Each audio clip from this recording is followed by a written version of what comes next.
Et salut la Yugisphère. Alors aujourd'hui on se retrouve pour une petite vidéo tuto moustache, une petite vidéo autour de Albaz le déchu, parce que j'ai vraiment moi adoré son lore, et qui continue au final, et toutes les cartes qu'on récupère.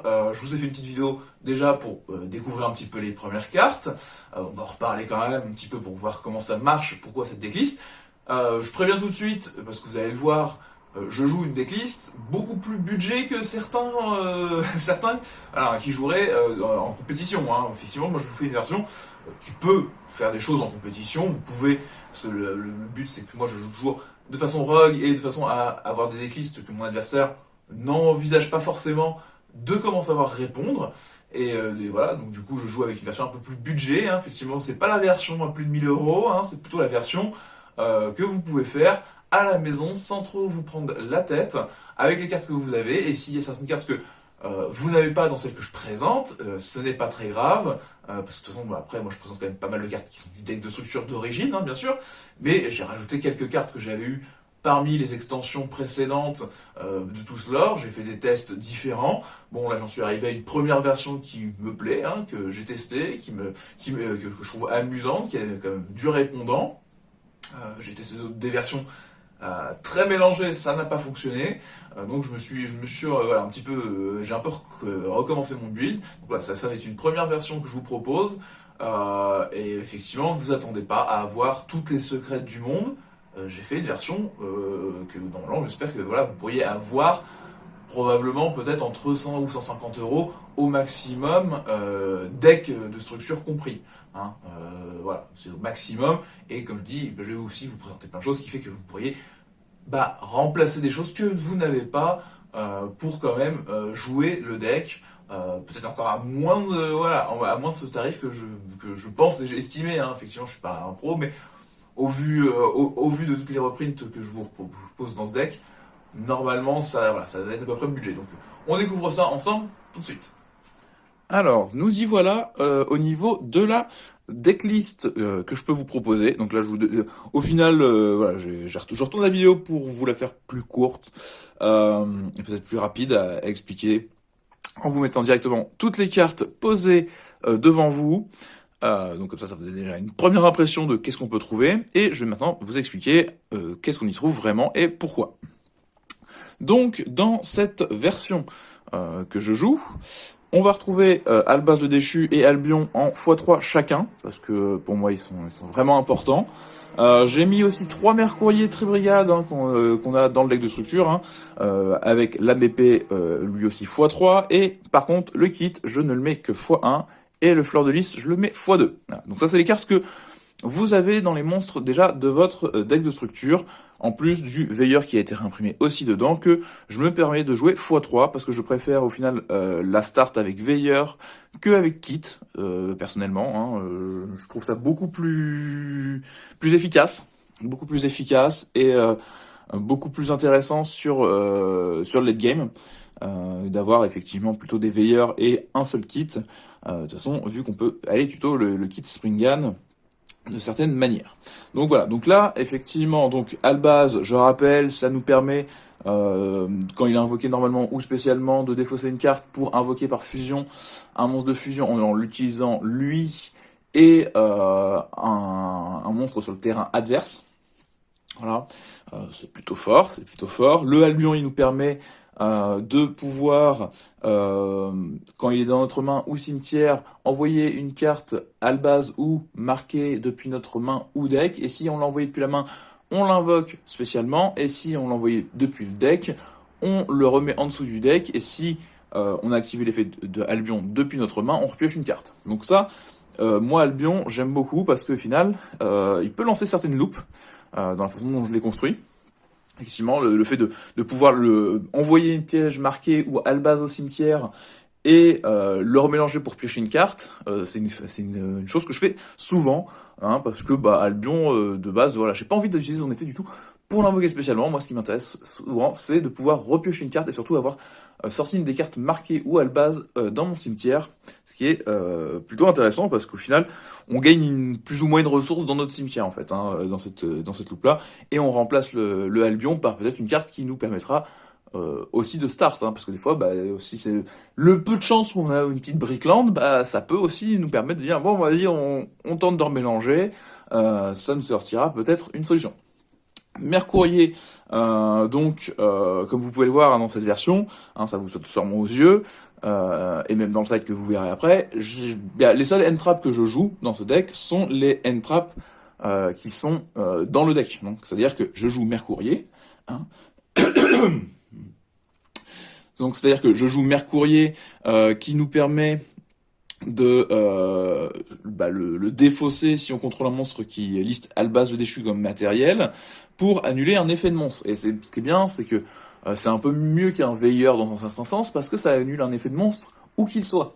Voilà, donc s'il y a un effet de monstre adverse qui s'active dans sa main, son cimetière, dans sa banne, on peut défausser le Mercourier pour l'annuler. Hein, c'est pas juste le monstre qui est sur le terrain, et c'est pas juste pendant le tour adverse. Donc, dans un sens, moi j'aime beaucoup ce Mercourier, sachant qu'il est tutorisable aussi dans nos loops très facilement. Et il peut être utile aussi dans nos loops parce qu'il a un deuxième effet qui dit que quand il est banni, et ben on peut aller ajouter un monstre qui s'appelle Albaz ou qui liste Albaz dans son texte. Donc c'est quand même plutôt fort. Après je joue aussi du coup l'AMP x3 parce que bon bah moi il y a plein de joueurs qui vont préférer jouer des H, des Nibiru, qui vont avoir des versions qui vont commencer à coûter cher parce que bon ils ont les gouttelettes, ils ont la possibilité de jouer des TTT, de jouer des orages foudroyants, de jouer tout ce qu'ils veulent, hein, même les nadirs, que vous voyez, il y en a qui ne sont pas là, parce que je n'ai pas les nadirs, et que même si je les avais, je suis pas sûr que je les mettrais en x2, parce que cette carte la carte nadir est vraiment très forte, on est d'accord, et une partie des pièges marqués aussi rapides que je n'ai pas sont très forts, mais je trouve que cette version avec Amépé Peladoré va être amusante parce que Amépé Peladoré nous permet lui de l'invoquer spécialement depuis notre main quand un monstre sur le terrain déclare une attaque, hein, donc que ce soit un des nôtres ou celui de l'adversaire. Et on annule l'attaque. Et en plus de ça, il nous permet que si on contrôle un monstre qui liste Albaz le déchu sur notre terrain, on peut détruire le monstre qui a déclaré l'attaque. Donc c'est quand même une bonne trap, à mon sens, pour la battle, pour se protéger, pour protéger nos monstres de fusion qu'on a invoqués, parce que effectivement on va pouvoir en pleine battle, si notre adversaire a pas réussi à gérer nos monstres fusion déjà par effet, parce qu'on a des petits Mercouriers qui protègent, et d'autres choses qui peuvent protéger, et on a aussi une protection éventuelle en battle en fonction des loops. Et aussi il a un effet intéressant, c'est que quand il y a une carte qui est bannie, hein, chez nous, chez l'adversaire, et d'où qu'elle vienne, on peut le bannir depuis notre terrain ou cimetière pour invoquer spécialement un monstre magicien lumière avec une attaque égale à sa défense. Donc ça, c'est vraiment cool. C'est vraiment cool comme petit effet, hein, parce que ça peut nous permettre effectivement déjà d'avoir un monstre qui nous protège en battle, mais qui peut aussi nous permettre d'avoir de l'extend. Voilà. Donc le kit Ringan, comme je disais, une seule fois parce que j'en vois pas plus l'utilité dans ma façon de le jouer. Peut-être que j'ai tort, hein, mais de ce que j'en ai joué, je le trouve bien en une fois. Parce que on peut l'invoquer normalement ou spécialement, et son invocation spéciale, ça nous demande déjà d'avoir un monstre fusion.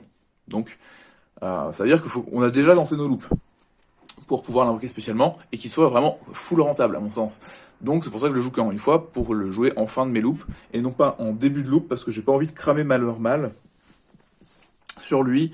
À mon sens, je préfère effectivement avoir son effet qui dit que quand il est invoqué normalement ou spécialement, je vais chercher une magie piège marquée, je l'ajoute à la main et je renvoie une carte de ma main au deck. Bon, c'est bien, parce qu'effectivement, on pourrait se dire, oui, ça lance les loops, je suis d'accord, parce que ça va chercher la fusion du marqué. Mais, ou ça va chercher les autres cartes marquées, hein, bien sûr. Mais au final, je préfère souvent, voilà, comme je disais, commencer avec le veilleur. Donc je vais rappeler le veilleur, c'est quand il est invoqué normalement ou spécialement, on peut défausser une carte et ajouter une polymérisation ou une magie fusion une magie normale fusion depuis notre deck à notre main. Et après, il y a aussi un autre effet qui fait qu'on peut révéler un monstre fusion depuis notre extra deck et réinvoquer en position de défense face verso un monstre qui est listé dessus depuis notre cimetière. Donc ça veut dire que Le veilleur, tout de suite, moi je l'aime bien en start parce que il nous permet de défausser Albaz ou un Albion et de dire que on va pouvoir à ce moment-là faire une invocation, enfin aller chercher une autre fusion, comme le ferait Kit Springan, mais on assure peut-être quelque chose en faisant que le matériel, enfin la chose qu'on vient de défausser, on peut le réinvoquer en position de défense face verso, qui peut nous servir du coup pour certaines fusions, mais aussi juste avoir un monstre supplémentaire pour pas mourir hein, quand on commence et d'avoir effectivement un board bien rempli quoi. Donc ça c'est une bonne chose.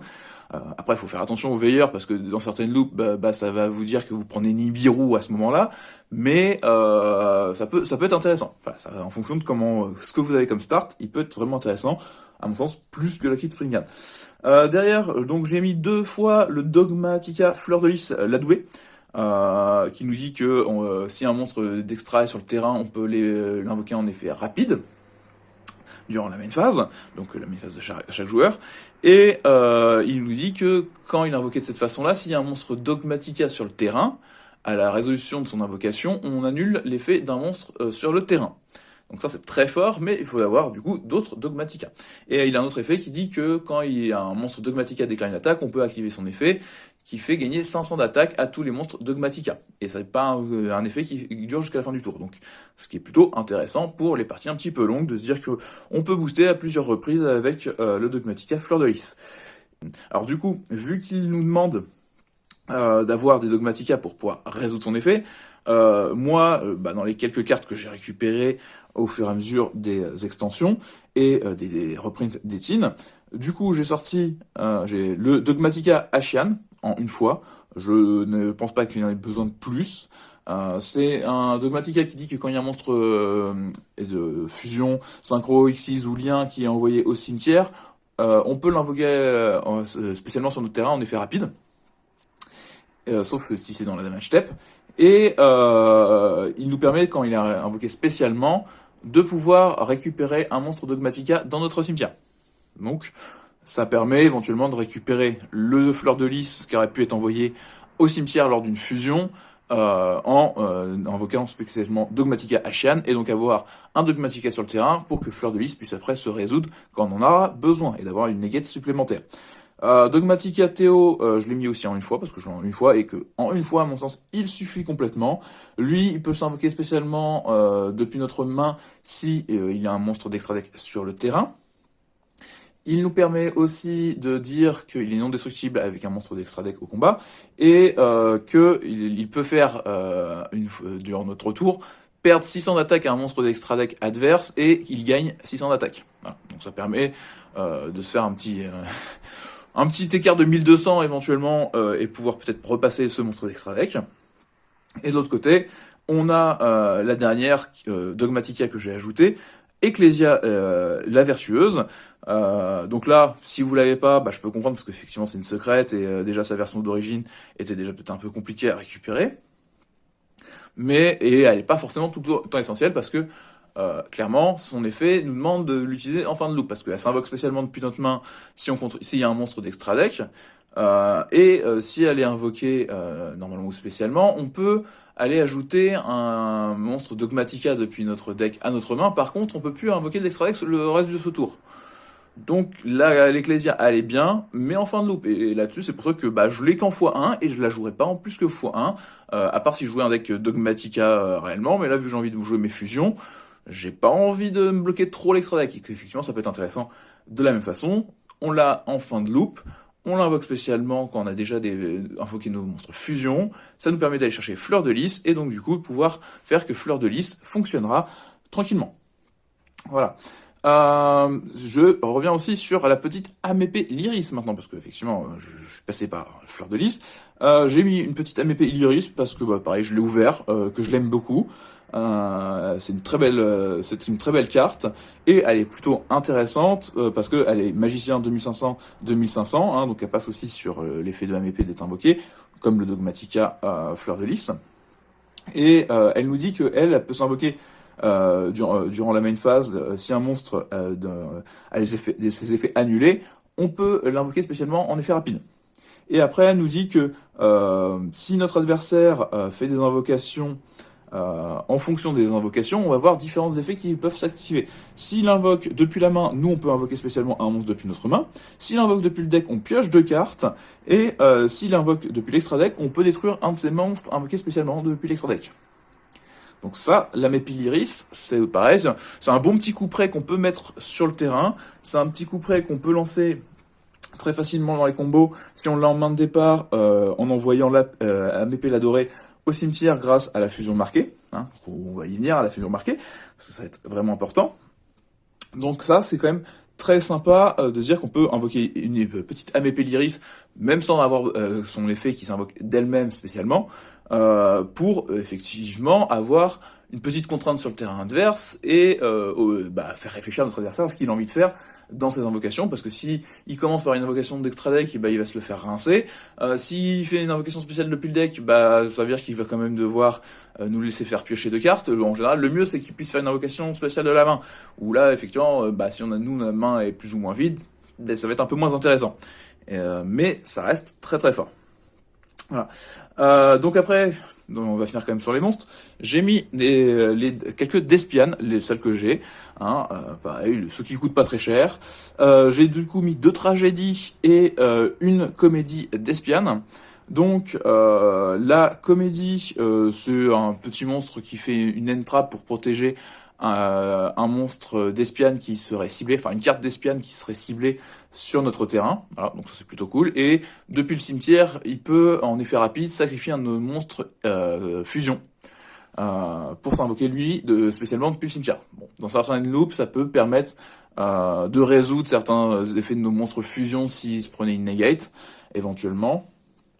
Genre des veilleurs, mais moi surtout c'est pour protéger mes monstres fusion d'espiane et d'avoir des entraps qui sont pas forcément qui ont des restrictions, qui demandent des choses par rapport à leur archétype et que du coup moi je trouve un peu plus légitime à jouer que des trucs trop génériques parce que là effectivement il faut commencer à jouer pour qu'on puisse activer en général nos entraps. Donc ça, je trouve ça plus agréable.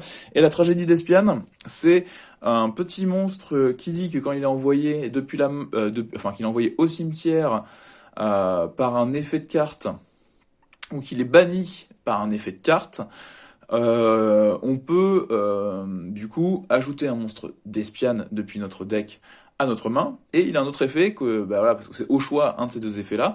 Ça va être l'autre effet de pouvoir dire qu'on peut le bannir depuis notre cimetière pour poser une de nos cartes marquées depuis notre cimetière sur le terrain. Donc la tragédie d'Espiane est vraiment à mon sens très cool, parce que à la fois on a le choix d'aller chercher son copain comédie si on sait qu'on va faire des fusions d'Espiane et qu'on a envie de les protéger, ça peut être bien, mais ça peut permettre aussi de récupérer une carte marquée dans notre cimetière. Donc ça veut dire que par exemple, je vous disais tout à l'heure, Albion, moi j'aime bien faire son effet pour le renvoyer au deck, si je l'ai en main, du coup par exemple, j'envoie ma fusion marquée au cimetière, ou j'envoie ma perte du marqué au cimetière en fonction de comment je suis dans mes loops, et ça me permet de la reposer, et donc du coup d'avoir ma start parce que j'ai la fusion marquée ou la perte du marqué en fonction des loops que je lance. Hein. Parce que effectivement derrière, par exemple, j'ai Albion, tragédie, éveilleur de la magie du dragon en main. Je fais effet d'Albion, j'envoie dans ce cas-là la perte du marqué au cimetière. Je fais l'effet de veilleur, j'envoie tragédie au cimetière dans le cost des fausses, donc ça ne trigger pas l'effet de tragédie d'aller tuto, mais ça me permet de faire que effet tragédie, je pourrais reposer la perte du marqué sur mon terrain, et le veilleur m'a été me chercher ma fusion marquée. Donc là, à ce moment-là, j'active ma perte du marqué, et je peux activer ma fusion du marqué. Et là, je relance des loops en veux-tu, en voilà. Et en plus, faut pas oublier que le Albion, en faisant ça, m'a refait changer une carte. Donc, je n'ai pas perdu de CA au niveau d'Albion. J'ai pas vraiment perdu de CA non plus sur la tragédie parce que je la défausse pour récupérer une autre fusion. Et en plus, ça me permet de récupérer la carte que Albion avait mis. Donc au final, j'ai fait même un plus ou moins un plus 1 dans cette loupe-là. Et c'est quand même plutôt sympa. Et je vais même faire plus qu'un plus 1 parce que, alors, on a la fusion du marqué qui nous dit car on peut faire une invocation fusion en utilisant des monstres depuis notre main, terrain ou deck, et si on le fait, on ne peut pas invoquer autre chose que des fusions ce tour-ci.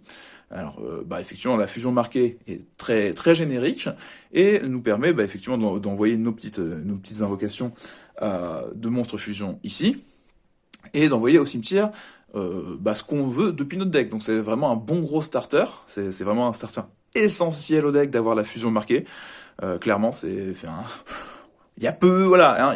Si on n'arrive pas à l'avoir dans notre premier tour, ça va être compliqué. Mais bon, moi j'essaie de mettre des solutions pour maximiser le fait de l'avoir, hein. Comme je vous dis, déjà rien qu'avec le veilleur qui permet de la tuto, la tragédie qui pourrait aussi la reset du cimetière, on est déjà plutôt cool. C'est déjà plutôt cool.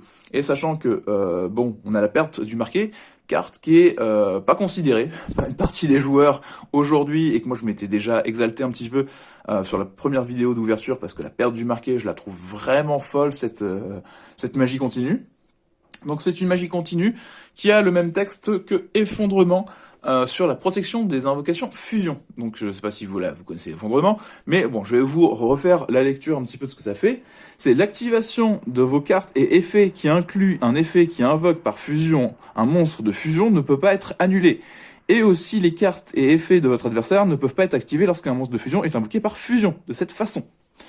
Donc pour être clair, une fois qu'il y a perte du marqué sur le terrain ou effondrement, mes invocations fusion passent toutes.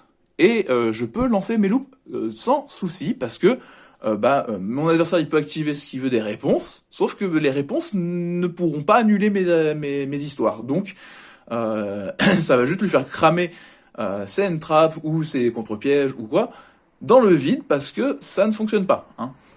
Ça fonctionne pas, ça ne peut pas annuler. Donc ça, déjà, savoir qu'on est en protection comme ça, c'est vraiment très fort.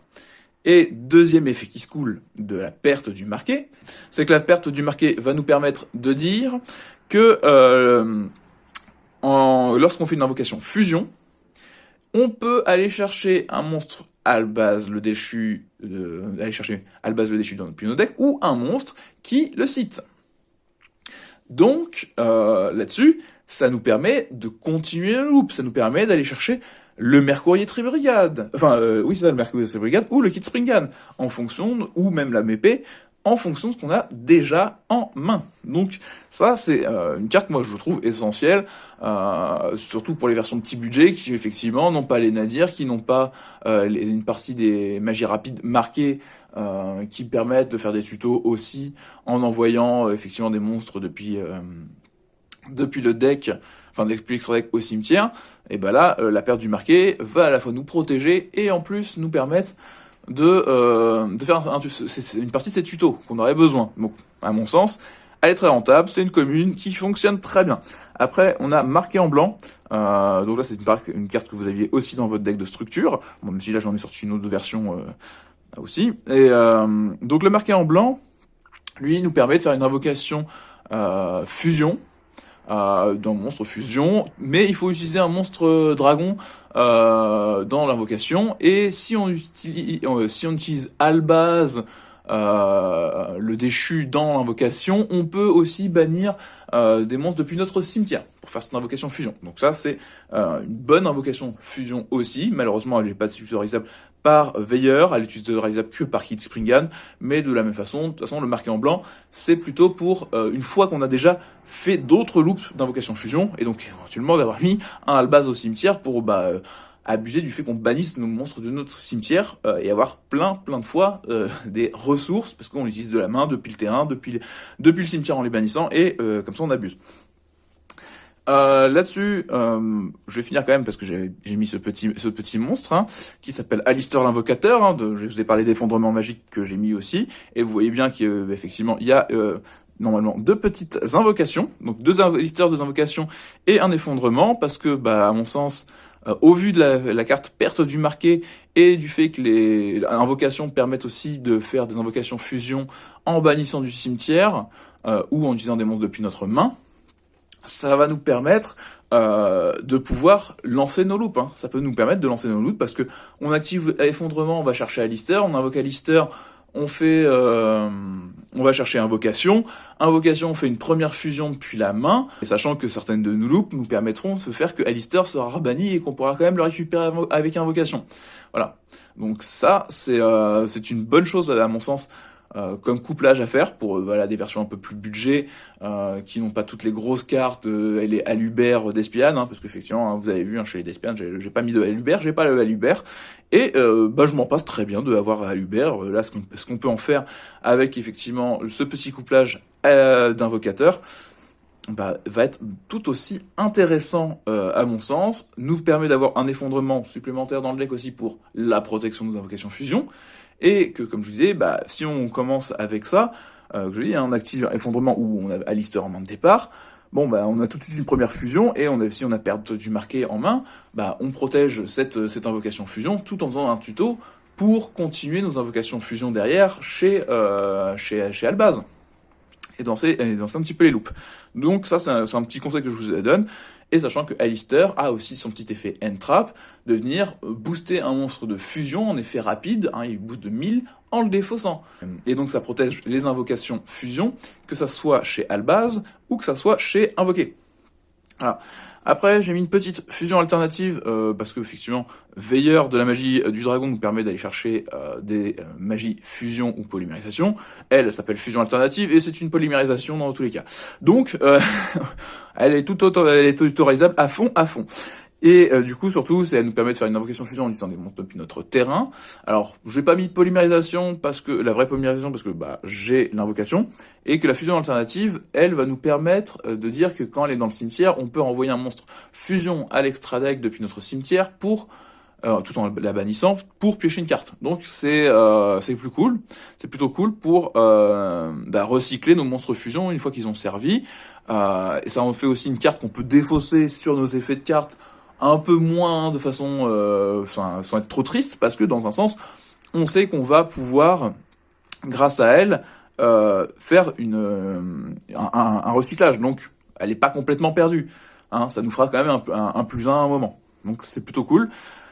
J'ai aussi mis les liens du marqué. Alors voilà, j'en ai mis 2. C'est pas toujours nécessaire. Des fois, je me dis, est-ce que je continue à les jouer? Mais bon, des fois, ça permet de faire des loops sympas, parce que c'est une magie normale qui nous permet de réinvoquer un monstre Albaz le déchu depuis notre main, cimetière ou banni. Voilà, donc ça permet d'invoquer spécialement Albaz ou Albion, Albion quand il est dans le cimetière, parce que sinon quand il est banni, il s'appelle plus Albaz, mais dans le cimetière et sur le terrain, il s'appelle Albaz.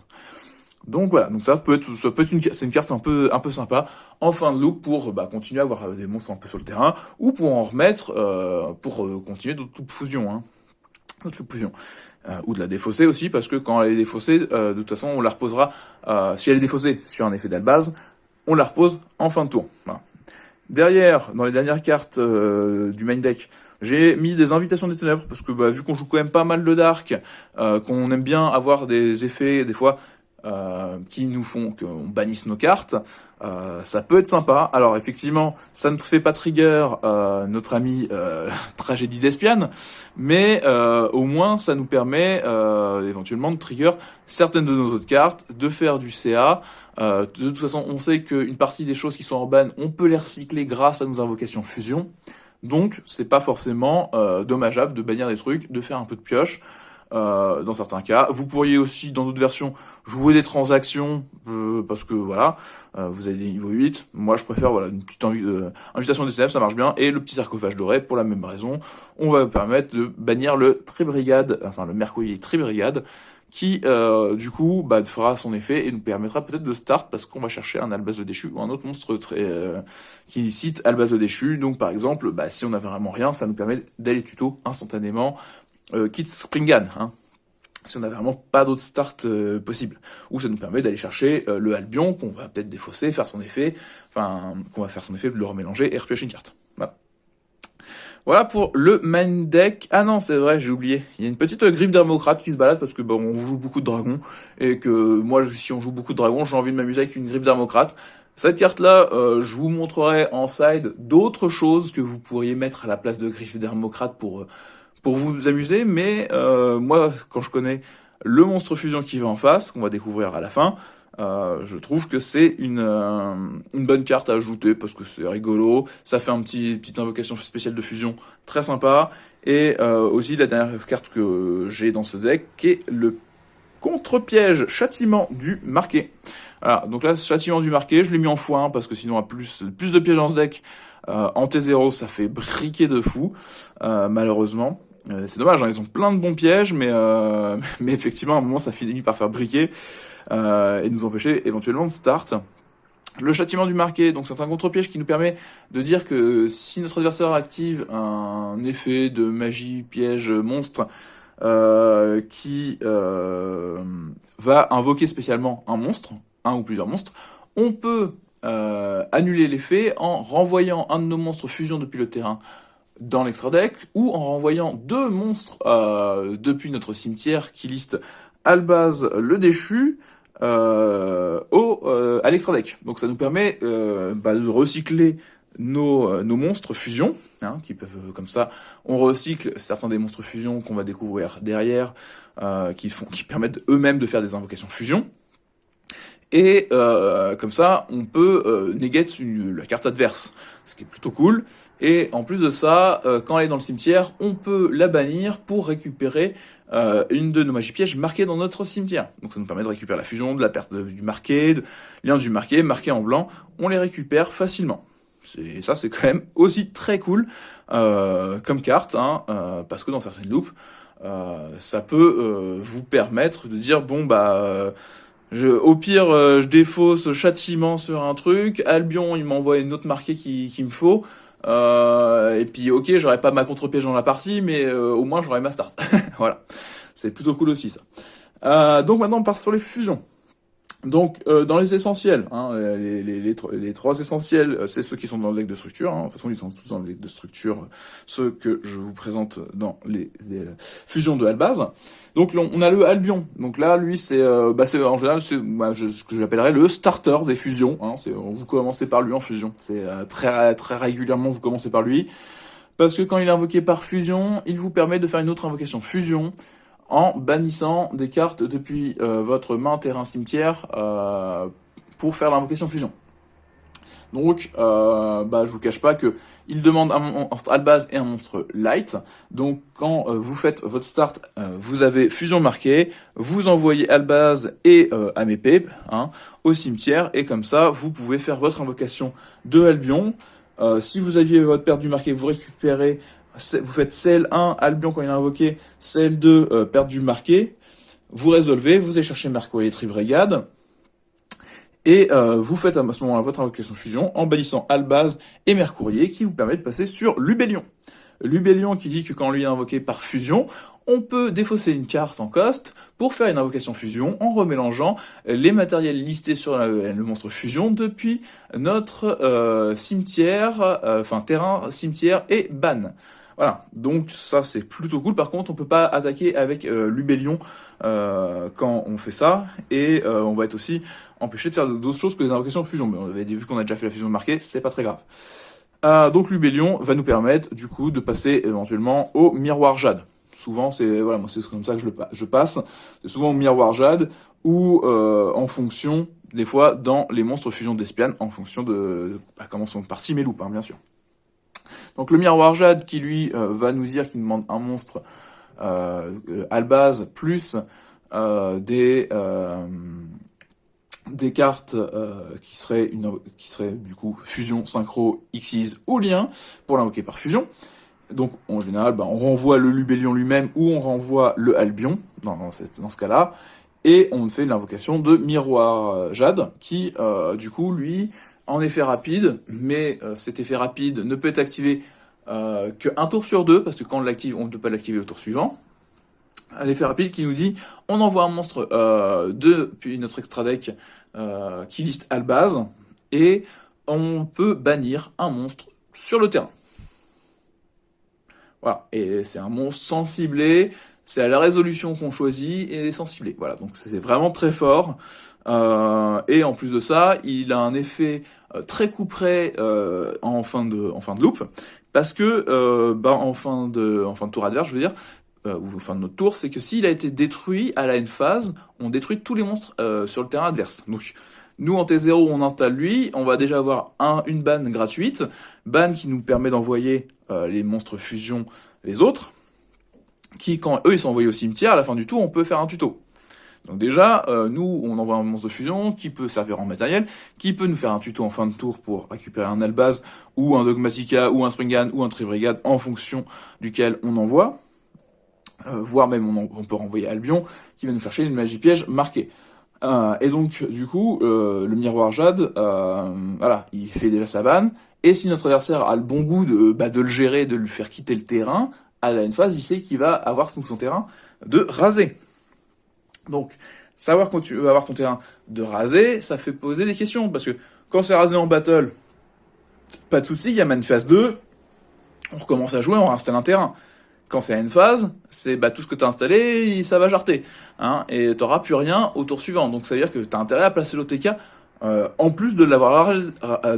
Donc ça veut dire que il y a intérêt à avoir placé l'OTK en plus d'avoir rasé ce fameux miroir Jade, parce que sinon il n'y aura pas forcément de deuxième chance. Si nous, on est capable de repartir derrière, après nous être fait raser notre terrain, et que nos adversaires nous a pas passé au TK, lui, il va être en PLS. Hein. Il va être en PLS. Alors, après, on a du coup les 3 autres petits monstres fusion de l'archétype que je joue. Donc le Sprint, lui qui va nous demander un monstre invoqué spécialement ce tour-ci, hein, pour l'invoquer par fusion, en plus du Albaz, et il nous dit que durant la main phase, on peut le décaler pour détruire tout ce qui est dans sa colonne. Voilà. On le décale dans nos zones, et il pète tout ce qui est dans les colonnes. En plus de ça, il va aussi dire que du coup, lui, quand il est envoyé au cimetière, on en récupère un Albaz, ou on invoque spécialement un Albaz, ou un Springan. Le Brigand, lui, il va nous permettre de jouer avec les Tribrigades quand il est envoyé au cimetière, et il nous dit qu'il est non destructible au combat, et notre adversaire ne peut pas cibler d'autres monstres tant que lui, il a été invoqué par fusion. Voilà. Donc ça veut dire que il est là pour gêner les ciblages sur Miroir Jade, par exemple, hein, pour éviter que Miroir Jade se prenne la babouche tout de suite. Et effectivement, on a déjà Brigand à côté qui est là pour protéger. Et après, on a Tinaticlad, donc lui, c'est avec les Dogmatika qu'il va jouer. Il nous demande un monstre de minimum 2500 d'attaque. Et il va nous dire que il gagne une attaque égale au niveau d'origine des monstres utilisés x 100. Donc en général, il va gagner 1200 parce que j'utilise un niveau 4, un niveau 8. Il gagne 1200 d'attaque, il passe à 3007 et il tape fort. Voilà, c'est un petit peu son petit principe, tout simplement. Par la suite, donc maintenant, on va s'intéresser un petit peu aux Despian. Les petites fusions d'Espian que je joue. Alors, il va en manquer un que je vais vous faire apparaître instantanément, on va en parler tout de suite comme ça. C'est le Masquerade que j'attends de récupérer, parce que à mon sens, il est important. Vous êtes pas aussi, vous voulez pas investir dedans, je peux comprendre parce qu'il commence à coûter un peu cher en français. À mon sens, ça peut commencer, pour certains budgets, ça peut commencer à coûter cher, c'est pas non plus des folies, hein. On est loin des Starlight, heureusement. Mais donc le Masquerade qui nous dit que notre adversaire, pour activer un effet, il doit payer 600 points de vie. Voilà. Quand il va activer un effet, il doit payer 600 points de vie. Ce qui fait que ça va lui rincer ses petits points de vie très rapidement. Hein. Nous, on s'installe ça en T0, ça va rincer très rapidement ses petits points de vie. Et en 3e game, quand on sait qu'on va être bloqué par le time, ça gère aussi instantanément notre adversaire. Hein, parce que, bon, il perd des petits points de vie, c'est très cool. Et en plus, en effet rapide, si notre adversaire contrôle un monstre d'extra deck sur le terrain, on peut, du coup, le réinvoquer spécialement depuis notre cimetière. Par contre, il est banni quand il quitte le terrain. Et l'effet de burn ne se fait que s'il a été invoqué par fusion. Mais ça reste que c'est un petit monstre un peu chiant qui fait plaisir. Alors, dans les autres monstres, du coup, que je joue dans les Despian, au final, voilà, je vais jouer les 3 fusions. Donc, on a le gros papa, le Poskenyon Despian, qui va nous demander quand même un monstre d'Espia, plus un monstre lumière, plus un monstre ténèbres. Donc 3 monstres, ça, effectivement, on se dit, faut que ça vaille le coup quand même. Mais vu que dans certaines de nos loops, on a quand même la possibilité de faire des invocations de fusion en bannissant de notre cimetière ou en remélangeant, ça se fait, hein, ça se fait, vous inquiétez pas. Et durant la main phase, effet rapide, vous pouvez cibler un monstre fusion synchro Xyz ou lien dans le cimetière de votre adversaire. soit vous le bannissez, soit vous l'invoquez spécialement sur votre terrain. Donc ça, c'est toujours sympathique, hein. C'est toujours très sympathique de pouvoir faire ce genre de choses, surtout que c'est durant la main phase, en effet rapide, donc ça peut marcher aussi sur un deck adverse qui s'amuse à faire ses loops liens. Bon, bah, il y a un moment, on lui récupère un de ses liens dans son cimetière, par exemple. Ça peut être sympa. Ça peut être sympa. Et de l'autre côté, il nous permet de dire que lorsqu'il détruit un monstre de l'adversaire au combat, on inflige des dommages égaux à l'attaque ou la def la plus haute, hein, des valeurs, entre les deux, et au plus haute des valeurs de version d'origine, des deux. Donc ça c'est quand même cool, sachant qu'il lui il a 3200 de patates, donc il tape très fort, hein, et il va infliger en plus éventuellement des dommages pour l'attaque ou la défense d'origine du monstre qu'il détruit.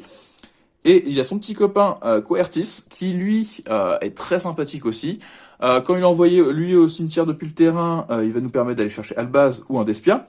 Mais surtout, c'est durant la main phase, aussi en effet rapide, il a la possibilité de faire passer l'attaque de tous les monstres à 0, hormis les monstres fusion de minimum niveau 8. Donc en gros, hormis nos fusions à nous, on fait passer l'attaque de tous les monstres adverses à 0, ça évite de prendre un petit OTK. Si notre adversaire a eu le mauvais goût de pas réussir à gérer Coertis avant la battle, de toute façon il n'y aura pas de battle parce que bah, logiquement s'il joue pas fusion, il aura des monstres à 0 d'attaque quoi. Donc ça c'est très fort, ça peut faire très mal, et sachant que bah, le fait de passer à 0 les monstres d'attaque, les attaques des monstres adverses, ça peut aussi servir pour le post-canyon quand nous on va battle, c'est-à-dire que bah, les monstres adverses ils sont à 0 d'attaque, on tape avec Post-Canyon à 3002. Si le monstre adverse il avait une grosse attaque, c'était un Blue Eyes par exemple, le Blue Eyes il a 3000 d'attaque, il passe à 0, mais nous on tape à 3002, donc on met 3002, et bah quand le monstre va être détruit, on s'intéresse à son attaque d'origine, donc 3000, donc notre adversaire reprend 3000. Donc ça aide à faire des OTK facilement. Maintenant qu'on a vu la partie liée à la base et tout ça, j'ai mis du coup les cartes que j'ai jouées pour invoquer. Donc j'en ai pas mis beaucoup, celles qui me plaisent le plus, j'ai mis celle qui me plaît le plus en premier, c'est Kaliga, l'invoquer. Une des raisons de pourquoi moi j'ai envie à chaque fois de jouer à invoquer, alors parce que bon, Kaliga, ok on va nous dire, oui mais il a que 1008, mais il a un effet qui est tellement vénère, hein, très très vénère. Donc moi effectivement, le Kaliga il nous dit que si l'effet d'un monstre d'un joueur tente de s'activer, aucun monstre de ce joueur ne peut activer ses effets le reste de ce tour. Donc ça veut dire que chaque joueur ne peut faire qu'un effet de monstre. Et en plus, s'il se prend même une annulation d'activation, il a tenté de s'activer. Pas d'autre, voilà, il a tenté de s'activer. On pourra pas réactiver d'autres. Et chaque joueur ne peut attaquer qu'avec un seul monstre. Donc là, c'est pareil, c'est plutôt sympathique de dire, bon, tu peux faire qu'un seul effet de monstre et tu ne peux attaquer qu'avec un seul monstre. Donc ça va être compliqué, sachant que nous, rien ne nous empêche d'avoir mis en général un petit jet de glace à côté de notre Kaliga, ou un autre monstre un peu chiant, et dire que bah, dans ce cas-là, notre adversaire il va déjà pas savoir ce qu'il va attaquer, mais déjà il faudrait qu'il arrive à activer des effets, qu'il peut en activer qu'un, que si on le négate avec un mercourier, bah son effet il est mort, il est claqué, et puis et il fera rien d'autre du tour quoi. Hein. Ou si jamais on le laisse à s'activer son effet, mais que bah, c'est un effet de monstre qui a besoin d'être sur le terrain, au final, bon bah on lui fait un petit miroir jade dessus, c'est pareil, hein, ça résout des ça résout des problèmes. Hein. C'est par exemple, imaginons si notre adversaire joue le même deck que nous en miroir, il va activer l'effet d'Albaz, on lui bannit Albaz il peut pas se résoudre, il a fait un seul effet de monstre dans son tour, c'est fini, il peut remballer, hein. Il peut remballer. Et pour ceux qui penseraient que Kaliga est faible, et bah justement, je pense que c'est un des decks où il a jamais été aussi fort et aussi protégé, parce que effectivement, on a la possibilité d'avoir un tri-brigade pour protéger, on a Amépé qui peut protéger aussi en battle, hein, en disant bon bah t'as le droit qu'il y ait une attaque de monstre, bon t'attaques avec ton monstre mon Kaliga parce qu'il gêne et que tu voudrais faire des choses en main phase 2, bon bah vas-y, moi mon seul effet de monstre, je vais invoquer spécialement un Amépé qui va détruire ton monstre, et voilà, enfin j'annule l'attaque et je détruis ton monstre. Bon, bah ça résout aussi des problèmes, ça évite de prendre des claques sur le museau, hein.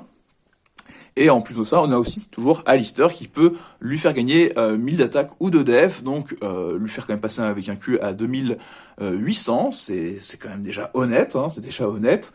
Donc le Caliga, on a quand même moyen de le protéger.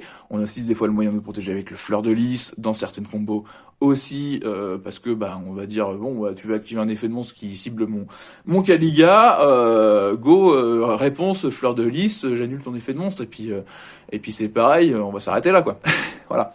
Donc c'est pour ça que Caliga, bon, moi j'aime beaucoup, sachant qu'effectivement, comme vous avez vu, les cartes de fusion de Albaz nous permettent aussi de l'invoquer, hein, sans forcément avoir besoin d'invocation. Le tout c'est qu'on est quand même le Alistair, et on pourra quand même le faire. Après j'ai mis quand même le Mekaba qui, lui, demande un monstre lumière et Alistair, et qui va nous dire que on va pouvoir annuler un effet de carte de l'adversaire, en défaussant le même type de carte. Donc s'il active une magie, il faut défausser une magie, s'il active un monstre, il faut défausser un monstre, et ainsi de suite pour les pièges. Voilà, vous avez compris. Donc ça peut être fort aussi. Et dernier des invoqués que je joue, c'est le Elysium, parce que le Elysium, il est pas forcément toujours assez considéré à sa juste valeur. Le Elysium, il doit d'abord être invoqué par fusion. Il nous dit que il a quand même en capacité d'avoir 3002 de patates, très gros. Hein, donc c'est pareil, faut venir faut venir le gérer au combat. Il faut se dire que le Elysium, il peut avoir tous les attributs, hein, il a tous les attributs, et il peut, comment dire, bannir une carte invoquée depuis le terrain ou cimetière, et faire que notre adversaire bannisse, sans cibler, hein, bien sûr, tous les monstres du même attribut que le monstre invoqué qu'on a viré. Donc Elysium, si on le vire, vu qu'il avait tous les attributs, on fait un petit peu ce qu'on veut, on fait sa sauce, quoi. Voilà. Et sinon, on a Caliga ou Mekaba, des fois en choix. Ça gère déjà le light ou le dark, ce qui est déjà très honnête, hein. Très honnête. Voilà, donc voilà, le petit Elysium qui est pareil, un bon papa. Derrière, donc, je vais vous faire découvrir quand même cette fameuse épée du dragon noir aux yeux rouges, une carte qui est pas forcément très considérée. Pourquoi moi je m'amuse à jouer une petite griffe d'Hermocrate pour le T2, pour venir mettre voilà pour mettre des petits points chez l'adversaire. Alors ça c'est uniquement invocable spécialement avec la griffe d'Hermocrate. La griffe d'Hermocrate va nous demander d'envoyer un monstre depuis notre main ou terrain dragon au cimetière pour faire invocation du coup de dragon noir.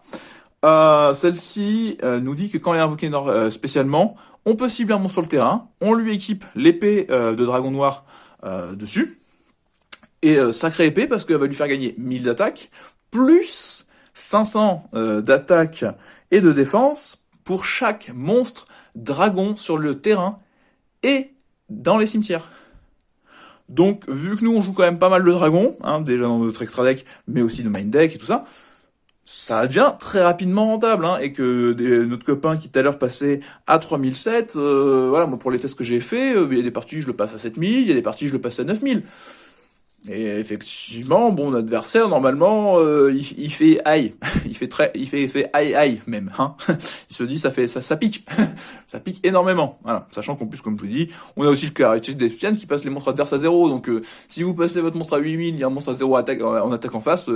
C'est fini, hein, ça fait game, hein, instantanément. Donc l'épée de dragon noir aux yeux rouges, c'est une petite voilà, c'est une petite flavor card pour moi, hein, c'est vraiment une carte que j'adore, et que voilà, je me permets de m'amuser à jouer là-dedans parce que ça rentre très bien. On a aussi le dragon fusion venin affamé.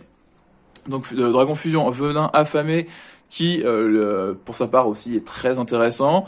Un monstre que l'on peut faire en utilisant deux monstres ténèbres sur le terrain. Donc ça va être... et jetons exclus. Donc ça peut nous permettre de le faire via Albaz. Hein, ça nous permet de le faire avec pas mal de choses. Parce que, comme on a vu, on peut refaire de la fusion générique. Hein, donc il sort si on veut. Il n'y a pas de souci, il sort comme on veut. Et lui, quand il arrive, il va déjà récupérer l'attaque d'un monstre invoqué spécialement chez l'adversaire. Donc notre adversaire a un gros monstre sur son terrain. On invoque spécialement ce petit venin affamé. Et on prend la même attaque que le monstre adverse. Donc ça, déjà, c'est fort. De l'autre côté, il va nous dire qu'il peut cibler un monstre de niveau 5 sur le terrain adverse et récupérer ses effets jusqu'à la fin du tour. Donc là, ça peut être amusant aussi, même si bon, on a eu des airs avec des Xyz, avec des liens, qui du coup ont pas trop de niveau, hein. Mais contre des decks qui ont un peu de niveau, ça peut faire des choses, de pouvoir se dire, oh, tiens, je te pique ton effet, ça a l'air fort. Voilà, hein, surtout qu'en plus, bah, minimum niveau 5, en général, les effets, ils commencent à être bien, hein, c'est des bons effets, quoi. C'est des bons effets. Et dernier effet, c'est que si lui, il est détruit, enfin, et envoyé au cimetière, du coup, on va détruire tous les monstres invoqués spécialement sur le terrain adverse. Donc ça fait un peu doublon avec Miroir Jade. Ça se passe pas au même moment, c'est dans l'esprit, notre adversaire a les deux sur le terrain, il gère Venom et Miroir Jade, comme ça, il se dit en main phase 2, il rejoue parce qu'il s'est fait raser avec Venom, et puis après, il se refait raser avec Miroir Jade. Mais ça, après, faut que l'adversaire s'y a joué aussi, hein, ça c'est son problème. Voilà. Donc bon, un bon gros pâté, hein, à mettre dans le deck, et puis il a tellement été reprint que maintenant c'est pareil. Ça devrait être assez facile à récupérer, hein, c'est pour ça qu'Aliga ou Mekaba, je sais qu'ils ont été reprint à plusieurs reprises, les Alistair aussi, donc c'est pour ça que je vous dis que normalement le deck devrait pas être trop cher, parce que c'est quand même maintenant récupérable. Voilà, c'est quand même récupérable. Et dernière petite carte, du coup, ça va être notre chef du chaos, le dragon magique chaotique. Alors comme on a vu, bon, le deck aime bien jouer principalement de la fusion, parce que bah sinon, parce que ça bloque les autres choses que les invocations fusion pour une partie des cartes. Mais si vous avez plusieurs tours, bon, des fois on a envie de profiter du fait qu'Amépée la Dorée est synthoniseur, et que je trouve que ce petit dragon rentre parfaitement dans l'esprit. Hein, parce que déjà, il est dragon, il a 3000, 2500, il a des bonnes statistiques qui font mal, il est dark, et il nous dit surtout que quand il est invoqué par synchronisation, on va pouvoir regarder les 5 cartes du dessus du deck, récupérer une carte monstre, lumière ou ténèbres parmi elles, et les autres elles sont envoyées au cimetière. Et comme on a vu, notre cimetière, on sait s'en servir, même les magies, on sait les récupérer du cimetière. Donc c'est loin d'être mauvais en deuxième tour, de se dire, bon bah j'ai un ABP que j'ai invoqué spécialement pour protéger un de mes monstres, hop, je prends 2 de mes monstres niveau 4, je fais un petit monstre synchro niveau 8, qui peut relancer déjà lui-même certaines loupes derrière, parce qu'il remet du matériel au cimetière, il nous permet de récupérer ce qu'il faut en main, au choix, et après il peut aussi s'invoquer spécialement depuis notre cimetière en bannissant un monstre lumière et un monstre ténèbres, hein. Donc c'est pas mal aussi, hein. Voilà un petit peu du coup pour le main deck et l'extra deck que je peux vous proposer. Voilà. Maintenant, je vais vous faire quelques petites choses que vous pourriez imaginer pour swapper aussi. Ça peut si vous jouez pas forcément dans ce cas-là d'Alistair, moi je peux des fois vous conseiller le Miroir du Dragon, hein, qui vous permet de bannir des monstres depuis votre cimetière pour invoquer un monstre fusion de type dragon. Voilà. Donc ça c'est plutôt cool parce que on a bien vu, le deck aime bien jouer avec son cimetière. Il n'y a pas de souci, hein. Il aime bien jouer avec son cimetière et la banne. Donc et on a pas mal de monstres fusion qui sont quand même dragons. Donc ça passe très facilement. On vous avait mis les kaiju dans le deck. Moi, à mon sens, j'aime bien avoir, du coup, dans ce cas-là, une interruption. Si vous voulez jouer les kaiju, jouez interruption. Interruption qui vous permet de détruire tout le terrain adverse, ce qui est quand même très pratique, hein, quand on a besoin de gestion. Donc on commence avec le Rageki, enfin le trou noir, qui vous permettra de mettre l'un ou l'autre sur le terrain adverse, et l'un ou l'autre que vous pourrez utiliser derrière tout de suite avec Albaz. Et l'interruption a aussi un effet intéressant, c'est que quand elle est dans le cimetière, sauf le tour où il a été envoyé, on peut la bannir pour récupérer un kaiju depuis notre deck à notre main. Donc on la défausse sur un veilleur ou un Albaz en T0 des fois, et puis comme ça en T2 on aura le kaiju qu'il nous faut pour revenir sur le terrain adverse. Voilà. Donc là les kaiju, vous pourriez jouer des super polymérisations, parce que vous avez pas assez de fusion et puis vous voulez vraiment pas être negate sur vos invocations fusion, pourquoi pas. Alors là, c'est que dans le deck de structure on vous avait mis, il ne peut y en avoir qu'un. Donc, quitte à jouer sous il ne peut y en avoir qu'un, parce qu'effectivement on joue quand même pas mal de dragons, mais on a quand même des bêtes, des BTL, des magiciens dans le deck. Donc on a plusieurs types, et même dans les fusions on a des démons, on a des machines, on a de la bête, on a un petit peu de choses différentes, hein, on a principalement des dragons, mais on a d'autres choses différentes. Donc on peut jouer sous il ne peut y en avoir qu'un, ça peut être une bonne carte de side. Et dans ce cas-là, amusez-vous à jouer peut-être la motivation du tribut, hein, le petit passage de Kit Tribrigade vers Kit Springan, hein, comme vous pouvez le voir sur l'artwork. Et une carte qui nous dit que si on a minimum 3 monstres de type différents sur le terrain, on peut choisir 3 monstres de type différents, mais de même type que ceux qu'on a ciblés sur le terrain. Du coup, mais voilà, et du coup pouvoir en récupérer un à la main ou l'invoquer spécialement, c'est un choix au hasard de l'adversaire. Mais ça nous permet de récupérer un petit monstre en plus supplémentaire, des fois ça peut être amusant, et moi je trouve que c'est surtout intéressant, c'est de savoir qu'effectivement ça fait partie du lore, de voir qu'effectivement Kit passe chez les copains de Tribrigade. Après, vu qu'on joue pas mal de dragons, alors ça sera intéressant peut-être pour une autre version à la base encore plus, mais ça peut déjà être à réfléchir pour vous. Donc c'est l'Uradora du Destin, qui nous permet de payer 1000 points de vie, puis si un monstre face recto que contrôle, il gagne 1000 d'attaque jusqu'à la fin du tour de notre adversaire. Et s'il le fait, on applique cet effet jusqu'à la fin du tour de notre adversaire. Chaque fois qu'il détruit un monstre de l'adversaire au commun, vous pouvez révéler la carte du dessous de votre deck et placer-la au-dessus. Ou au-dessous du deck. Si la carte révélée était un monstre dragon, dinosaure serpent de mer ou wyrm, piochez une carte pour chaque 1000 d'attaque de monstre, puis gagner 1000 d'attaque, 1000 points de vie pour chaque carte piochée. C'est quand même plutôt fort, hein. Sachant que on nous dit que faut révéler la carte du dessous. Alors, si vous vous souveniez avec Albion, voilà, petit Albion, je vous ressors le texte, placez cette carte au-dessous du deck, puis si vous avez placé ces cartes depuis votre main, piochez une carte. Ouh, la combo stupide, on sait forcément qu'on va avoir un dragon en dessous, voilà, qu'on va pouvoir révéler et remettre au-dessus ou en dessous, et piocher masse de cartes, voilà. Donc, comme on a vu qu'on a quand même des monstres qui peuvent grossir fortement, l'Uradora peut très bien rentrer et efficacement, merci Albion, hein, ça fait une combo très très rigolote et qui va être très surprenante pour votre adversaire parce que là vous faites du beau combat et en plus du beau CA, et ça c'est le beau jeu. Alors pareil, j'avais mis des fois en main deck, mais effectivement T0 il ne sert à rien. Par contre, si vous savez que vous jouez T2, le Dogmatika Nexus peut être à jouer. Lui, il est invocable spécialement en ayant 4 monstres synchro, Xyz, lien ou fusion dans les cimetières, et on l'invoque spécialement et on bannit les cibles. Voilà. Et après, en plus, vu qu'il a 3002 de combat, hein, c'est encore un de ses gros monstres à 3002, il nous dit que quand il combat, on peut détruire tous les monstres en position d'attaque que de l'adversaire, hein, que contrôle l'adversaire, et de pouvoir dire à ce moment-là qu'on lui inflige 600 de dommages pour chaque monstre qui serait synchro, X6, fusion ou lien.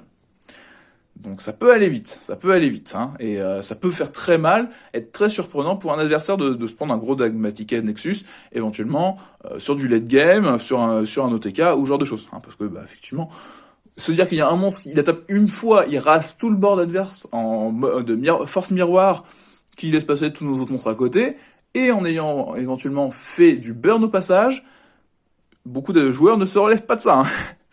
Alors, vu qu'on pouvait lancer des monstres lumière au cimetière, vous pourriez imaginer le jongleur de mage artiste, qui est aussi une forme de entrap pour vous protéger des dommages, et aussi qui vous permet de tuto son copain clown farceur, qui sont très bien tous les deux à être dans ce cas-là défaussés, parce que ça nous vous permet de récupérer le CA un petit peu, pareil, avec les veilleurs, ça vous permet avec la fusion du marqué de faire du CA ou d'avoir du matériel supplémentaire, parce que le clown il va se réinvoquer s'il est envoyé au cimetière, donc ça peut être à imaginer. Si vous n'avez pas forcément suffisamment de quoi jouer les Dogmatika, vous en light, moi je peux vous conseiller ça rentre très très bien. Ça rentre très très bien, ou même vous pouvez les ajouter parce que vous faites un gros Big 60, y a pas de souci, ça peut être amusant. Alors je sais qu'il y a certains dans leur version qui vont s'être intéressés un petit peu aux marionnettes de l'ombre, voilà, qui pourraient du coup, vu qu'on peut pareil envoyer un monstre light facilement au cimetière, jouer effectivement le Chaos pour l'envoyer au cimetière, et qu'on s'en servira derrière pour nous faire une invocation d'un monstre fusion bien connu chez les marionnettes de l'ombre, qui est Winda. Donc vous pourriez vous amuser à jouer Winda, quand même de façon pas trop compliquée, hein. Si vous voulez pas jouer Amepela doré parce que vous n'avez pas Iris, que vous n'avez pas les Dogmatika, oui, dans ce cas-là, jouez Chaos à la place, parce que ça peut vous permettre de sortir une Winda qui fait que chaque joueur ne peut invoquer spécialement qu'une fois, hein, après qu'elle a été invoquée. Donc ça peut bloquer un petit peu l'adversaire dans ses combos, même si souvent, voilà, moi je préfère quand même Caliga, hein, au choix, je préfère souvent Caliga. Mais bon, des fois, si vous avez la possibilité d'avoir Winda et Caliga sur le board, c'est festival. Et dernier du festival, en général des decks ténèbres, c'est le Loi des Ténèbres héros masqué que vous pourrez toujours jouer avec changement de masque 2, qui vous permet de l'activer en main rapide, défausser une carte et envoyer un monstre ténèbres au cimetière et vous invoquez tout de suite votre Loi des Ténèbres. Voilà. Loi des Ténèbres qui, lui, va nous permettre de dire que notre adversaire aura ces cartes qui vont être bannies et que s'il fait un ajout de cartes depuis son deck à la main, hormis la draw phase, il va devoir en avoir une qui va être bannie, quoi. Donc c'est plutôt très fort, après, bon, ça vous pourriez, pareil, à la place de la griffe d'Hermocrate, et ben vous mettez effectivement changement de masque 2 et Loi des Ténèbres dans vos versions. Moi, je le fais pas effectivement avant side parce que j'ai déjà plusieurs decks qui font Caliga, Winda et Darkclaw, donc j'avais envie de changer un petit peu. Là, j'avais envie de m'amuser quand même avec une petite épée, mais voilà, ça peut être une chose à considérer clairement, de vous dire oui, par rapport aux cartes que je vous propose, vous pouvez rien rentrer, voilà, Winda ou Loi des Ténèbres sans souci.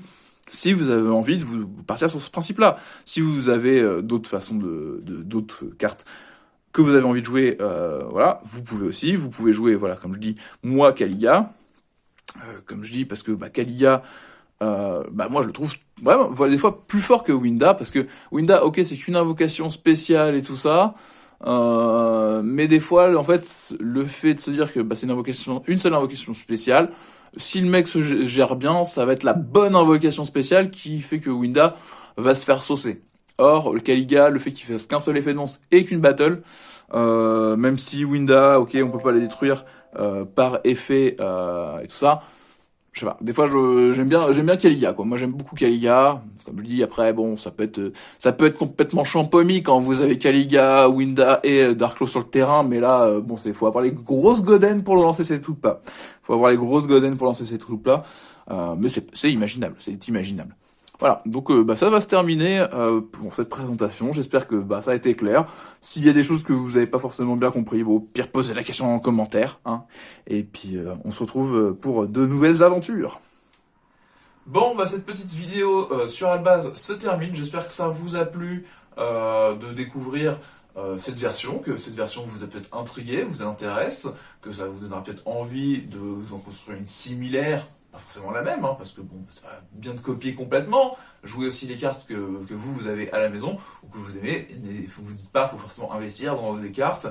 Vous avez déjà normalement des boîtes de communes, de rares, de super qui traînent à la maison et qui peuvent des fois remplacer stratégiquement certaines cartes. C'est peut-être un tout petit peu plus faible, mais des fois ça va être aussi plus surprenant pour l'adversaire qui du coup va briquer dans sa tête de dire mais attends, c'est quoi cette carte, mais attends, je me souviens même plus, je la connais pas. Voilà, moi je joue toujours comme ça. Si cette version vous a plu, n'hésitez pas à me le dire en commentaire. Et moi de l'autre côté, je vais essayer de vous faire une deuxième version. Alors je spoil un peu, mais si vous arrivez jusqu'à la fin de la vidéo, bien sûr, vous allez être au courant. Mais voilà, petit spoil, je vais vous proposer une autre version que j'ai commencé à jouer, amusante, c'est une version Albaz aux yeux bleus. Voilà, donc ça c'est une version encore aussi à moindre coût, normalement pour vous, et qui pourra être aussi amusante pour jouer à la maison et en petit tournoi, peut-être pas gagner un WCQ ou un championnat national, mais au moins pouvoir passer un bon moment de jeu, avoir de quoi répondre, pouvoir jouer, tout simplement. Donc si ça vous va, on se retrouve pour cette prochaine vidéo, et sinon pour tous les autres, je vous souhaite de bons duels.